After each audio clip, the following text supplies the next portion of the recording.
Hello students, জ্ঞানজ্যোতি coaching সেন্টারের পক্ষ থেকে তোমাদের সকলকে জানাই আরো একবার স্বাগত।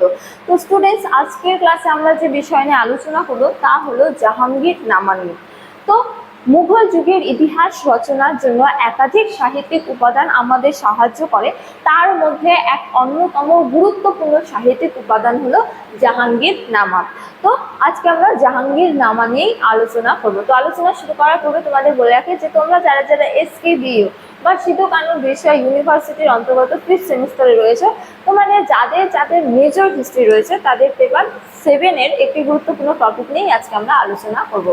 তো চলো দেরি না করে আমরা আজকের আলোচনা শুরু করি। তো জাহাঙ্গীরনামা গ্রন্থের ক্ষেত্রে বলা হয় যে মুঘল যুগের ইতিহাস রচনার উপাদান হিসেবে একটি গুরুত্বপূর্ণ গ্রন্থ হলো মুঘল সম্রাট জাহাঙ্গীরের লেখা আত্মজীবনী তুজুক-ই জাহাঙ্গীরি বা জাহাঙ্গীরনামা। এখানে জাহাঙ্গীর হবে, জাহাঙ্গীরের লেখা তুজুক-ই জাহাঙ্গীরি বা জাহাঙ্গীরনামা। তো এই যে জাহাঙ্গীরনামা রয়েছে, এই জাহাঙ্গীরনামা মুঘল সম্রাট জাহাঙ্গীর কিন্তু নিজেই রচনা করেছিলেন, অর্থাৎ এটি তার একটি আত্মজীবনী। তো এর আগেও আমরা আত্মজীবনী নিয়ে আলোচনা করেছিলাম। সেই আত্মজীবনীটি কার? সেটি হলো বাবরের। তো মুঘল বা প্রথম মুঘল সম্রাট বাবর কিন্তু নিজেই তার যে আত্মজীবনীটি রচনা করেছিলেন বা প্রথম আত্মজীবনী রচনা করেছিলেন তার নাম হলো কি বাবরনামা।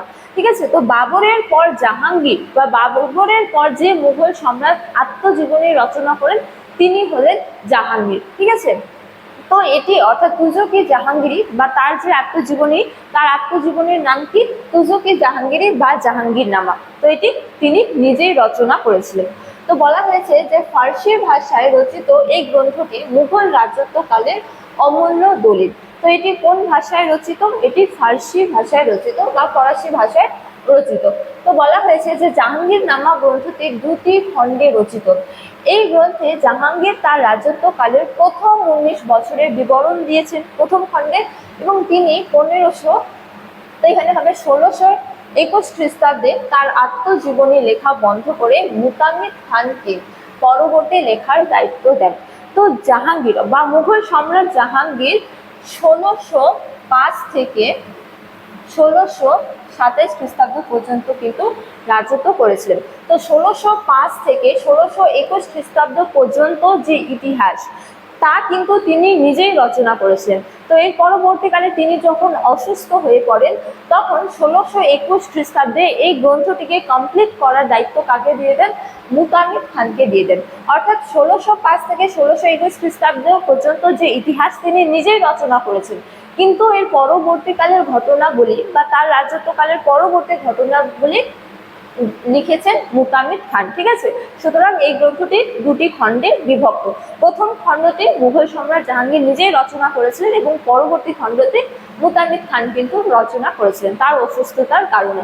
সুতরাং বলা হয় যে এটি হলো মুঘল সম্রাট জাহাঙ্গীরের আত্মজীবনী।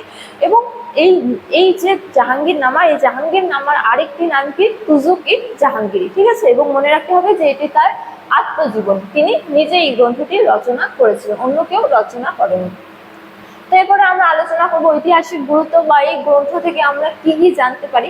দেখো, এই ক্ষেত্রে বলা হয় প্রথমতম যে গ্রন্থটি থেকে সে যুগের সামরিক হোক, রাজনৈতিক হোক, সামাজিক, সাংস্কৃতিক ও ধর্মীয় জীবনের পরিচয় পাওয়া যায়। বা বলা যায় যে মুঘল সম্রাট জাহাঙ্গীরের সময়কালে তৎকালীন যে রাজনৈতিক, সামাজিক, সাংস্কৃতিক, ধর্মীয় জীবনযাপন ছিল সেই সমস্ত বিষয়গুলি সম্পর্কে আমরা কিন্তু জানতে পারি।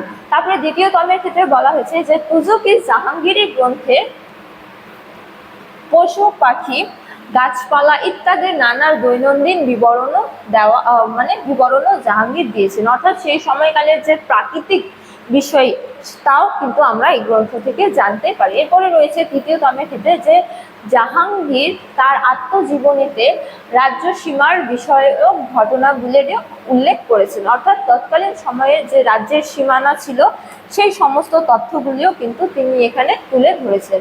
তারপরে চতুর্থ তমের ক্ষেত্রে বলা হয়েছে যে তিনি সমাজ ও অর্থনীতির বিষয়ে অসাধারণ তথ্য কিন্তু তুলে ধরেছেন।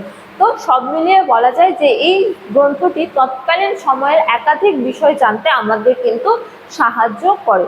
ঠিক আছে। তো এই গ্রন্থটি থেকে আমরা তৎকালীন রাজনীতি, সমাজ, রাজ্য সীমানা, ধর্মীয় বিষয় সমস্ত কিছু তথ্য কিন্তু এই গ্রন্থটি থেকে জানতে পারি। সুতরাং বলা হয় যে মুঘল সাম্রাজ্যের ইতিহাস রচনা করতে গেলে এই গ্রন্থটির ওপরও কিন্তু গুরুত্ব আরোপ করা হয়, বা বলা যায় যে এই গ্রন্থটিকে বাদ দিয়ে মুঘল সাম্রাজ্যের ইতিহাস রচনা করা যায় না। সুতরাং বলা যায় যে মুঘল সাম্রাজ্যের ইতিহাস রচনার জন্য এই যে জাহাঙ্গীরনামা গ্রন্থটি রয়েছে তার গুরুত্ব কিন্তু অপরিসীম।